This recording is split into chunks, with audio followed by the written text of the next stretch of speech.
असं आहे, अपराधांचं शमन होतं खऱ्या साधूचं दर्शन झाल्यानंतर. कारण पापाला नष्ट करणारीच साधू ताकद असते बाबा. सद्गुरु मेरा सुरमा करे शब्द की चोट, मारे गोला प्रेम का हरे भरम की कोट. कृपा करणारे म्हणून महाराजांनी म्हटलेले, सत्य गुरु राये कृपा मज केली परी नाही घडली. असं गुरुस्थान ज्या ठिकाणाहून आहे. खरं तर महाराजांचा आणि आमचा संबंध, महाराज माझे काका गुरु आहेत आणि गुरु आहेत हे महत्वाचं आहे. विठ्ठल विठ्ठल.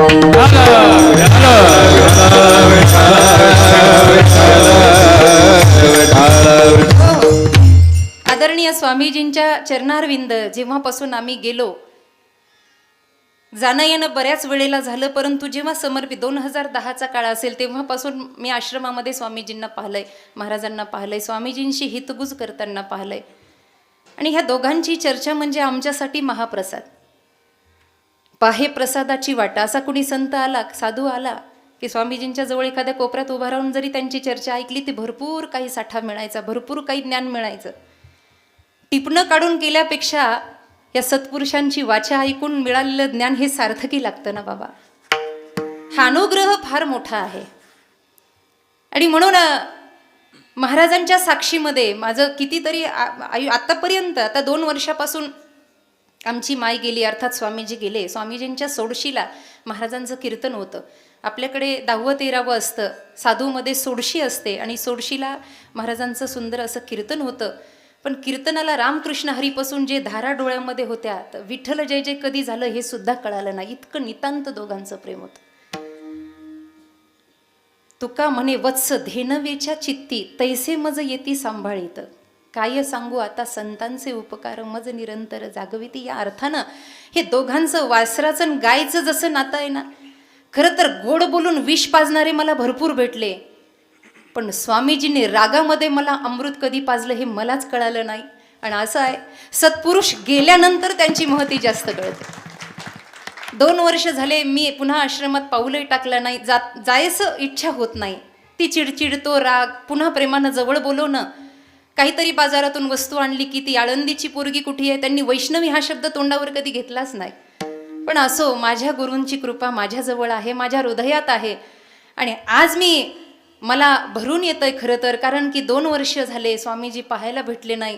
पण मला आज असं वाटलं मी स्वामीजींनाच पाहते आहे.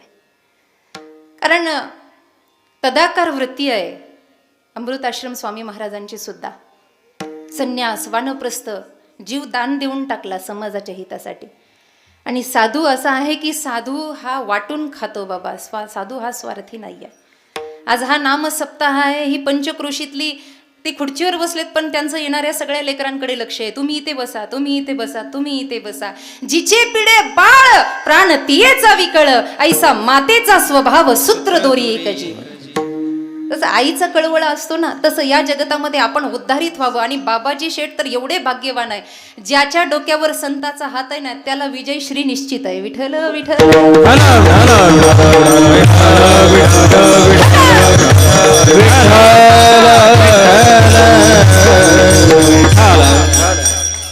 पण आजचा अभंग हा निरूपणाला माझ्या वाट्याला आला. मी भाग्यवान आहे की असा अभंग माझ्या वाट्याला आला. आणि ही प्रथा मला पहिल्यांदाच माहीत मिळाली. असो, सर्वात्मकपण माझे हिरोणी नेतो कोण, तुकोबराय म्हणतात. देवाशी चर्चा करत असताना, देवाशी संवाद करत असताना खरं तर 4 प्रकारचं कोटी या ठिकाणी करता येईल. ज्याला ब्रह्म, ज्याला हे जग सत्यत्व रूपानं भासलं तो साधारण जीव आहे. ज्याला हे जग सत्यत्व रूपानं भासलं, जगात सत्य काही नाही आहे, एकच आहे आपल्याला माहिती आहे, ब्रह्म सत्य जगत मिथ्या जीवो ब्रह्मैव नापरा. पण सत्य रूपानं भासलं तो साधारण जीव आहे. ज्याला असत्यानं भासलं तो विरक्त आहे. ज्याला मिथ्या वाटलं ते ब्रह्मज्ञानी आहे. आणि ज्यानं सगळ्या जगात परब्रह्म पाहिलं ते तुकाराम महाराज आहे. ते तुकाराम महाराज आहे.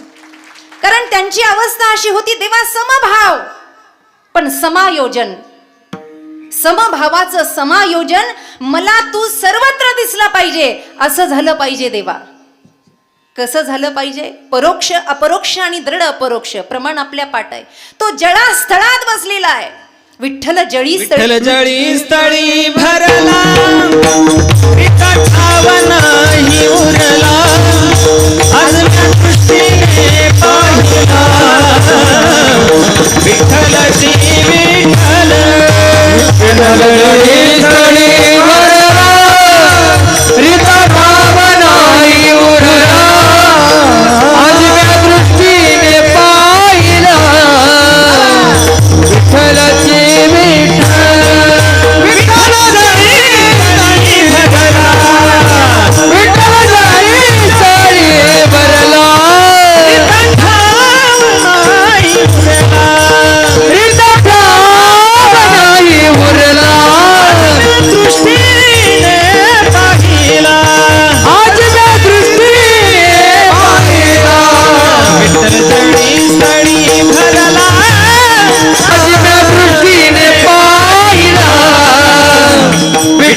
ठिकाणी वासुदेव सर्वमिती स महात्मा सदुर्लभ हा.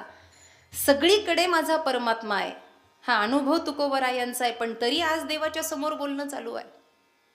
असं आहे, देवाशी एका अवस्थेला भांडलं पाहिजे, देवाशी बोललं पाहिजे. ए देवा, सर्वात्मकपण माझे हिरवणी नेतो कोण? अरे हे कोण हिरवून नेणार आहे? मला असा भाव आहे की तू सगळीकडे व्यापलेला आहे. खरं तर तुकोबारांचं जीवनचरित्र हे काही गोष्टींनी अवलंबलेलं आहे. त्यांच्या जीवनामध्ये ते गुण पाहायला मिळतात. तुकोबारायांच्या जीवनातला पहिला गुण पाहायला मिळतो की ते अभिन्न तत्वानं त्यांचं जीवन आहे. देवामध्ये आणि माझ्यामध्ये फरक नाही, म्हणून तुका विष्णू नाही तुझा, अभेद आहे, अभिन्नत्व आहे, अभिरूपकता आहे, भगवंतावर विचार करण्याची विचारसरणी आहे, अजन्मता आहे, अनन्यता आहे. तुकोबरायांची अनन्यता आहे भगवंताबद्दल. देवा काहीही हो, मी तुझं भजन सोडणार नाही. मग ती कुठलीही परिकाष्ठा मला करावी लागेल, काहीही करावं लागेल. पण काही ठिकाणं प्रमाण आले, देह जाओ अथवा राहो, पांडुरंगी. माझ्याकडे लक्ष द्या ना तुम्ही. पांडुरंगी काही हो देवा, देह जाओ अथवा राहो, इथपर्यंत. आणि म्हणून त्या त्या अवस्थेला ज्या ज्या गोष्टी तुकोबरायांच्या सोबत घडल्या, तुकोबराय मागे हटले नाही. हटले का तुकोबराय मागे? नाही हटले. किती प्रतिकूलता आली आणि किती अनुकूलता आली, साधू जीवन असं आहे, मान न मान मै तेरा मैमान. उलटा अपमान झाल्यावर ते जागेवर ते जास्त जातील, मानाची अपेक्षा नाही. तुकोबरायांची एवढी हेटाळणी झाली, एवढा त्रास झाला, एवढा त्रास, पण एवढ्या प्रतिकूलतेमधून सुद्धा तुकोबरायांचं एकच आहे, निष्ठावंत भाव भक्ताचा. त्यांची अवस्था अशी झाली माईबाप की ते हटले नाही. आता तेवढी प्रतिकूलता जर आपल्या वाट्याला आली तर आता आपलं भजन टिकेल का संपेल? संपेल म्हणता खुशाल तुम्ही. तेवढी प्रतिकूलता जर आता आली, अहो एक झालं की एक संकट आहे, एक झालं की एक संकट आहे, एक झालं की एक संकट आहे. राघव चैतन्य, केशव चैतन्य सांगितली खुन मालिकेची. बाबाजी चैतन्याने आवडीचा मंत्र सांगितला आणि उपासना चालू झाली. आणि उपासना चालू झाल्यानंतर ती भक्तीतली उपासना अशी असते की महाराज तिथे हटायचं नसतं मागे. आपलं पंचपदी झाली की चहाचा कप लागतो, तशी साधना होती काय तुकोबरायांची? बसल्या बसल्या सांगा बरं मला, तुकाराम महाराज काय कळले आपल्याला? स्वामीजींच्या समोर जास्त बोलू नये. आज हा दैवयोग आहे की मी त्यांच्या समोर बोलती आहे, कारण त्यांनी अनुष्ठानातले अनेक अनुभव घेतले आहेत. इथे एक महाराज बसले, त्यांच्या ज्ञानेश्वरी मुखोद्गत आहे. असे असे महानुभव मला दर्शनाला भेटले, हे माझं भाग्य आहे. पण प्रश्न तुम्हा सर्वांना आहे की आपण तुकाराम महाराजांसाठी केलं काय? काय केलं आपण? माऊलींसाठी आपण केलं काय? त्यांनी सर्वस्वी दान देऊन टाकलं, एकेका संकटांचा सामना केला. आपण काय केलं? साधा सप्ताह सुरू करतो पण टिकवता येत नाही आपल्याला. एवढं आपलं मन विग्रही झालं, आपल्याला एकही शब्द जगाचा सहन होईना. आपला मान अपमान या गोष्टीवर सगळं अवलंबून झालं. कुणी मान दिला की त्याच्याकडे सारखं जात राहायचं, कुणी अपमान केला की पुन्हा त्याचं तोंड नाही पाहायचं. तुकोबराय अशा अवस्थेचे नव्हते. तुकाराम महाराजांचं भजन मग्न झाले ना की दिवस आणि रात्र कुठे गेली हे तुकोबांना कळतच नव्हतं. दिवस रात्र एकच भजन करायचंय फक्त. दिन रजनी दिन रजनी हाजी धरना, दिन रजनी हाजी धरना, दिन रजनी हाजी धरना, दिन रजनी हाजी धरना, दिन रजनी हाजी धरना, दिन रजनी हाजी धरना, दिन रजनी हाजी धरना, दिन रजनी हाजी धरना. गोविंदाचे पवाडे, गोविंदाचे पवाडे.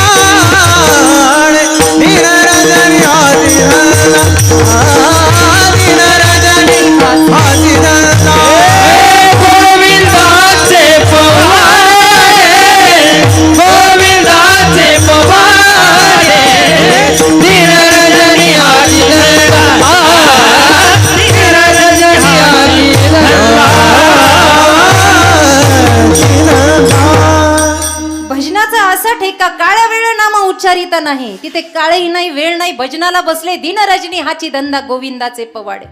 आणि भजनही असं रंगायचं महाराज, ते तुकोबांचं भजन होतं की देवाला सुद्धा नाचा वाटायचं त्या भजनामध्ये. इतका अनुराग. म्हणून तुकोबरायांचा परिणाम जडावर झाला, तुकोबरायांचा परिणाम देवावर झाला, तुकोबरायांचा परिणाम जीवावर झाला. कळतंय का?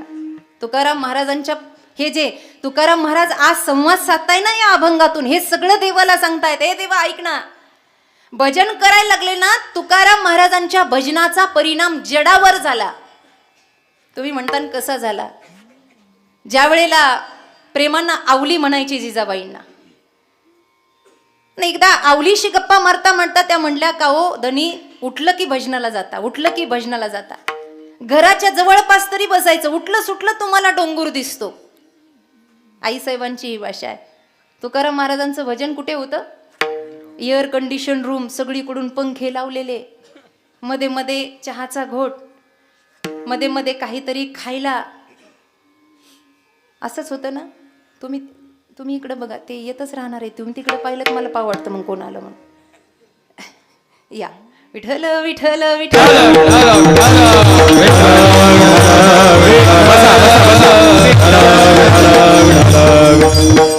एकांताचा वास जे म्हणतायत ना, घर सोडून एकांत सिद्ध केला आणि डोंगरावर भजन केलं, जागा पाहिली नाही. एक वाक्य मी नेहमी सांगत असते, मी सांगण्यापेक्षा ते अनुभवाचं आहे, तुम्हालाही माहिती आहे. तुकाराम महाराजांना जसं स्थान मिळालं तसे ते बसले आणि भजन सुरू केलं. म्हणून नीट ऐका, त्यांना भजनच करायचं होतं म्हणून त्यांनी बहाणेबाजी केली नाही, निमित्त शोधलं नाही. कीर्तनाला या नाही, आज घरातलं लग्न आहे, कसं येता येईल? वारीला चला नाही, लेक बाळांतपणाला आली कसं, आणि मध्येच मिळालं तर मग काय करायचं? मग काय, वेळच नाही म्हणतात. म्हणून त्यांचं भजन हे निमित्तावर नव्हतं. ते ज्या ज्या ठिकाणी, वाक्य नीट ऐका, तुकाराम महाराजांनी काळ पाहिली नाही, वेळ पाहिली नाही, जागा पाहिली नाही, संदर्भ पाहिला नाही, जिथे बसेल तिथे त्यांनी भजन केलं. म्हणून नीट ऐका, त्यांनी जिथे भजन केलं तिथे आज मंदिरं झाली आहेत. हा प्रताप आहे तुकाबा. जिथे त्यांनी भजन केलं तिथे मंदिरं झाली. हे एकनिष्ठता तुकोबरायांची आहे. ते स्वतः म्हणतात, देवा तुझ्या भजनाशिवाय मन कुठे लागत नाही. एक गाऊ आम्ही विठोबाचे नाम, आणि कापे काम नाही आता. मोडोनिया वाटा सूक्ष्म दुस्तर, केला राज्यभार चाले. हे काही कळत नाही आणि गोष्ट नाहीच आहे. म्हणून अनन्यता आहे तुकोबरायांच्या स्वभावात.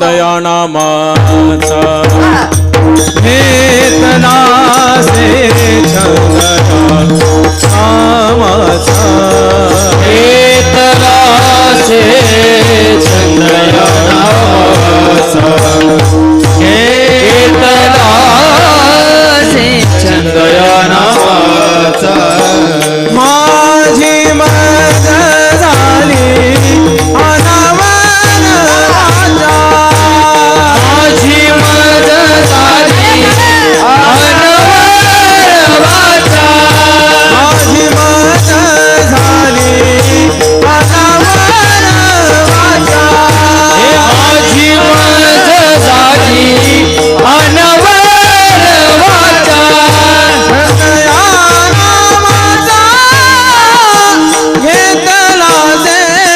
छंदया नामाचा घेतला से, छंदया नामाचा घेतला से, छंदया नामाचा घेतला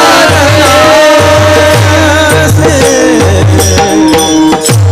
परा पश्यंती मध्यमा वैखरी काय असेल ना, अविर्भूत भावानं छंद या नामाचा, बस नामाचा छंद लागला.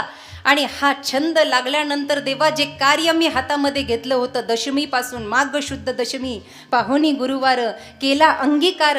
तुका म्हणे जी साधना सुरू झाली त्या साध्यापर्यंत भगवंतापर्यंत तुकोबराय पोहोचले. आणि मग देवा हे सगळं पोहोचलेलं असताना तू फक्त मला विटेवर अपेक्षित नाही, मग तू कसा पाहिजे? अभंगाच्या सर्वात्मका सर्वात्मक पान, सर्वात्मक पान, सर्वात्मक पान, सर्वात्मक पान.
मनी भक्तीची आवडी मनी भक्तीची आवडी मनी भक्तीची आवडी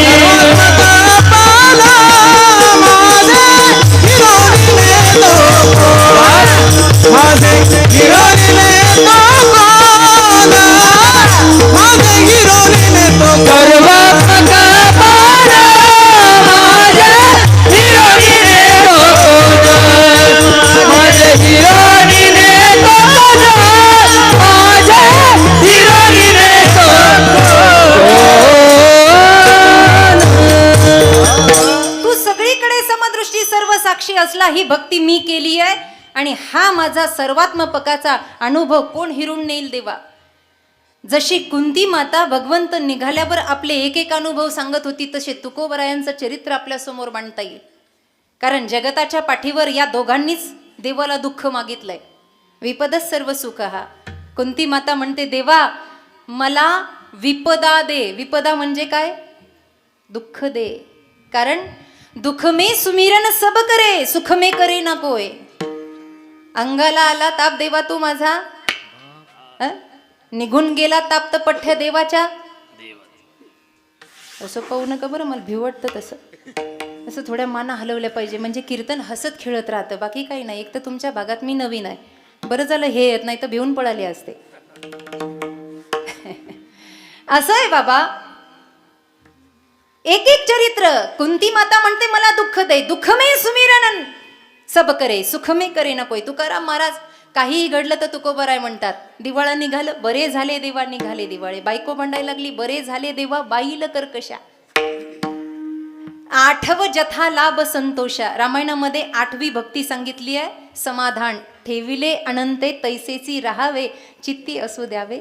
ही भक्ती करत असताना आता जसं घडेल तसं आणि जसं होईल तसं. ए भगवंता वारंवार तू तर मला सांभाळलायस.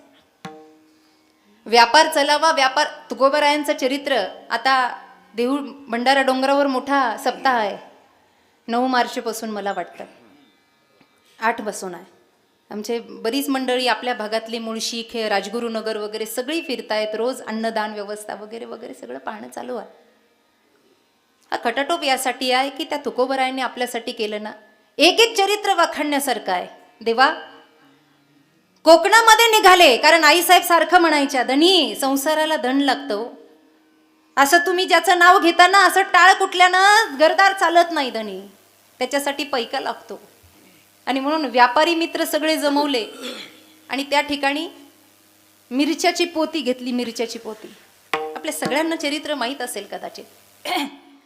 आणि ती मिरच्याची पोती घेऊन कोकणाकडे निघाले महाराज. असा एक उंच डोंगर, त्या डोंगराला शिवशंभूचं असं मंदिर आणि त्याच्या पायथ्याशी आपली बाजारपेठ खोलावी या न्यायानं छोटंसं गाव पाहून त्या ठिकाणी ते मिरच्याचे पोतं सोडले.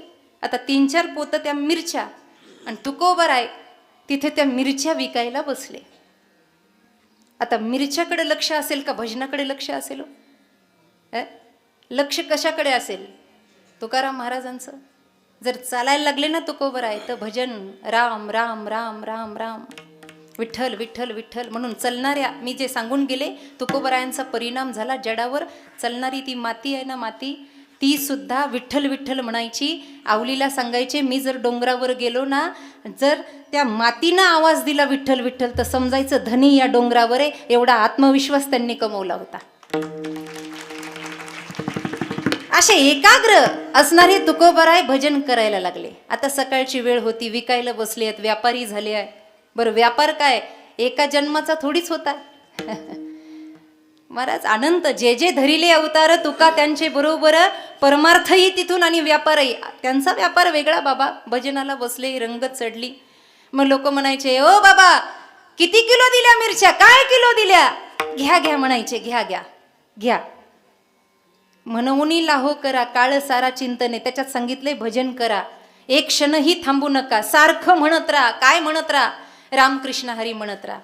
मग तुकोबराय कधी विठ्ठल कधी रामकृष्ण हरी त्यांच्या मुखातून चालूच होतं. तिथे बसले पोतं टाकून रामकृष्ण हरी. बाई आली, मिरच्या कशा दिल्या? रामकृष्ण हरी. अहो काय किलो दिल्या? रामकृष्ण हरी. नेऊ कमी? रामकृष्ण हरी. पैसे नाहीत माझ्यावर? रामकृष्ण हरी. असं कसा येडा आला म्हणे आमच्या गावात. किती वेळेला महिपती महाराजांनी वेडा हा शब्द वापरलाय. कसा असा वेडा कसा? बाई म्हणे दर आठवड्याला असा वेडा याव आणि आपण त्याला लुटून खावं. आणि मग महाराजांनी कशाचं ते किलोचं माप आणि पावशेरचं माप. महाराज म्हणायचे हा रामकृष्ण हरी, जसं हाताला लागेल तसं घेऊन जा. लक्षात घ्या, सत्पुरुष हे लवकर ओळखायला येत नाही, पण असा कुणी भेटला असेल तर त्याला लोभडण्यापेक्षा त्याच्यावर जीव वाहून टाकावा माणसाने. मस्तक हे पायावरी या वार करी संतांच्या. आणि मग काय, एवढ्या पटापटा त्या मिरच्या विकल्या गेल्या. एक जण तर गावगुंड आला, असा अंगापिंडानं चांगला होता. लोक स्वतःच्या शक्तीचा आणि पैशाचा कुठं दुरुपयोग करतील सांगता येत नाही, असा हे धडधाकट आला. आणि त्यानं हे सगळं दर्शन पाहिलेलं होतं आणि तो महाराजांच्या समोर येऊन उभा राहिला. म्हणला, ओ बाबा, कशा दिल्यात मिरच्या? आमचं गावामध्ये आमचं खटलं मोठं आहे, आम्हाला हा मिरच्याचं हे अख्खच्या पोतच्या पोतं पाहिजे, पण पैका आणलं नाही. तो कोरा म्हणले, अरे बापरे, याच्यावर भार दिसतो घराचा, याच्या तोंडावरूनच असं कळतं हे घर चालवतंय वाटतं. काही लोकांच्या तोंडावरून बरंच दिसतं.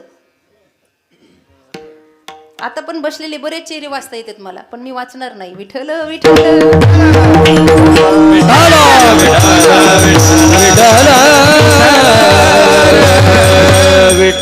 कुठंही गेलं की क्या करू मेरी सुरती असं तोंड पाडून बसत. कीर्तनातही असं तोंड पाडून, असं समजायचं याचं घरातही चलत नाही, दारातही चलत नाही. असं म्हणल्यावर तरी हसतील. जरा ताट बसा, सरळ बसा. आता म्हणलं आमचं घर खटल्याचं आहे, मला ते मिरच्याचं पोतं पाहिजे तेवढं. महाराज म्हणले, मग जाकी घेऊन. पोतच्या पोतं उचलून गेला घरी. आता एवढं सगळं झालं. काही जे सुरुवातीचे भजन रंगायच्या अगोदर जे आलते ना, त्या काही महिला मंडळांनी, काही पुरुष मंडळांनी काही दान दिलेलं होतं, काही दक्षिणा दिलेली, अर्थात काही मोल आलेलं होतं. तेवढ्यामध्ये आता भूक लागली, सई सांज झाली, सगळ्या मिरच्या विकल्या. आता खाण्याची सामग्री एकत्र करावी. गावात गेले, सामान आणलं आणि त्या मंदिराच्या पायथ्याशी भोजन प्रवाह अर्थात पाक प्रारंभ झाला. स्वयंपाक केला.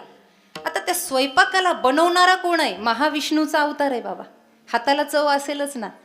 जसं भोजन सुरू झालं तसं शिवबाबा म्हणले, एवढी संधी साधून आली आहे, आता मी नाही जावं तर ही संधी चुकेल. हा भोळा बाबा कुणावरही प्रसन्न होतो. रावणानं पाय आपटलं, तांडव म्हटलं तर त्याचा कैलास पर्वत डगमगू लागला. भोले बाबा आले, ते अन्नग्रहण प्रसाद घेण्यासाठी. भोजन झालं, सगळं झालं. विचार आला देवाला, माझा भोळा भाबडा एवढा भक्त, मला सर्व ठाई बघणारा माझा भक्त, निष्कल्प, निशंक, निष्कपट, निश्चल अशी भक्ती करणारा माझा भक्त, याचं काहीतरी भलं केलं पाहिजे. मग सकाळ झाली. आणि सकाळ झाल्यानंतर गावामध्ये एक जण गेला बुवा. ज्यांनी अशा गपागप मिरच्या भरल्या होत्या ना पोत्यामध्ये, त्यांच्या दारात तो गेला आणि त्यांनी सांगितलं, काल माझे शेठजी भजन करत बसले होते, तुम्ही त्यांना मिरच्याचं मोल दिलं नाही, ते मोल काढा. अरे पण तू कोण? म्हणला, मी विठूजी आहे, मी विठूजी आहे, मी त्यांचा सेवक आहे. काय नाव येईल ते सांगितलं. अरे अनंत नामानं नटलेला आहे तो, अनंत रूपानं नटलेला, अनंत रूपे अनंत वेशे, त्याचं मोल द्या. एक बाई म्हणली, अगं बया, मग हा काय दिसायलाच भोळा दिसत होता काय? ये ना, तो आज गडी पाठवलाय म्हणे. आम्हाला तर असं वाटलं की याला लोबाडून घ्यावं. अरे हा दिसण्यापुरता साधू आहे, अरे हा आतून एक आणि बाहेरून एक आहे बरं का. गावात चर्चा सुरू झाली. पण हा असा पक्का होता, हा ज्याची त्याची वसुली करणार होता. प्रत्येकाच्या दारात काढा म्हणला, काढा. आता गंमत अशी झाली, जो गावगुंड होता ना, तो गावातल्याच्याच उधारा देत नव्हता, तर परगावच्या कधी द्यायचे. ते असं बसलेलं होतं. याने विठूजीला पाहिलं की असं करायला लागला. दंड थोपटायची सवय असते काही. म्हणलं, काय रे? काय नाही. म्हणलं, शेठजी भजन करत होते, तुम्ही त्यांच्याकडून काढ मिरच्याचं पोतं आणलं, पण त्यांना मोल दिला नाही, मोबदला दिला नाही, तो मागायला आलोय. अरे कसला मोबदला? देत नाही, जा. हा म्हणला, माझी पण अट आहे, घेतल्याशिवाय मी जात नाही, जा. हाही त्याच्या दारात बसला. तो म्हणलं, काय बा? तो म्हणलं, मी घेतल्याशिवाय जाणार नाही. अरे म्हणलं, मी साधा नाही, मोठ्या मालकाचा मी नौकर आहे. आणि आहे कोण? पांडुरंग. दुसरा कोण आहे बाबा? साधा वया भक्ती काज नाही लाज. नाही ना, जरी पांडुरंग परमात्मा मागतोय, शेवटी तो गावगुंड काही द्यायला तयार नाही. मग काय केलं? अशी दोरी फिरवली, दोरी. आणि अशी दोरी फिरवली सगळं गाव. आता लोकांना वाटत होतं अरे गरीब आहे, बाहेर गावून आलाय माल विकायला, या गावगुंडांना पोतं घेतलं तर द्यावं का नाही त्याचे पैसे. लोकांना कळत होतं द्यावं, पण बऱ्याच लोकांना कळत असून ते बोलत नाहीत टायमावर. असं होतं का नाही? बरंच कळतं लोकांना हे वाईट आहे हे चांगलं आहे, पण बोलायची टाप नसते ना. बोलावतं हे दात पडेन आपले, याचं काय आजचं होईल घडीचं घड्याळ, पण आपलं तर तोंड पडेल ना. लोक बोलत नव्हती. त्यानं असा दोरखंड फिरवला फिरवला गरगर गरगर गरगर आणि झाडावर असा टाकला. ते गावगुंडा विचारलं अरे बाबा काय करतो. फाशी घेतो म्हणला. तू दे नाही तर गळफास लावून घे, देतो का नाही. मग लोक म्हणले अरे मरायला लागला तरी तू देत नाही, असा कसा आहेस तू उदंड. आणि मग त्यानं सुद्धा देऊन टाकलं. सगळा पैसा एकत्र झाला आणि एकत्र झाल्यानंतर महाराज एवढे प्रसन्न झाले, एवढे प्रसन्न, वा वा म्हणे. पण असं आहे देव आपलं स्वरूप संताला सुद्धा कळू देत नाही. मायेचं जाळं टाकलं आणि मी एक सहकार्य करणारा वाटसरू म्हणून सगळं आलेलं धन तुकोबरायांच्या हातामध्ये दिलं. अहो गावातल्या लोकांनी मोबदला दिला, राहिलं साहिलं पाटलांकडून वसूल करून घेतलं आणि हे सगळं तुकोबरायांच्या हातात दिल्यानंतर त्यांनी सांगितलं आता हे घेऊन घरी जात. तुकाराम महाराजांना या व्यवहारात पहिल्यांदा आनंद झाला. आता आवली किती खुश होईल, आता एवढं सगळं मिळालं, माझी आवली किती खुश होईल. आणि मग रस्त्यानं जात असताना पुन्हा एक संकट संपलं की दुसरं संकट येतं. एक जण पुन्हा भेटला बुवा आणि तो म्हणला महाराज तुमच्याकडे धन भरपूर दिसतंय. म्हणे हो दिसतंय. अहो मला पोटाला खायला काही नाही, माझ्याजवळ भांडवल नाही, मी कसा व्यवसाय करायचा. काही करा पण हे धन मला देऊन टाका.